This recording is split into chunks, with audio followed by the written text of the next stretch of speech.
Zamran Khan, what to do if one forgets how many rakahs he prayed? Correct procedure, please. May Allah bless you.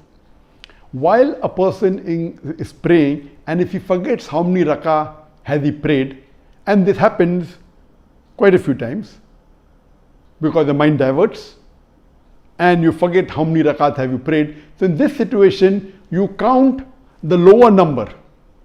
You count the lower number. Suppose if you are praying 4 rakat of Asr and you don't know whether it's the 3rd rakat or 4th rakat, you count it as the lower number and complete your salah, and then before the salah is over, you do sajda saw. You do 2 sajdas before the salah is over, and then you do your salam. This is the right procedure. Similarly, when you're doing tawaf around the Kaaba, you don't know how many circles you have done tawaf. So you count the lower number, since you have to finish 7, and complete the balance number.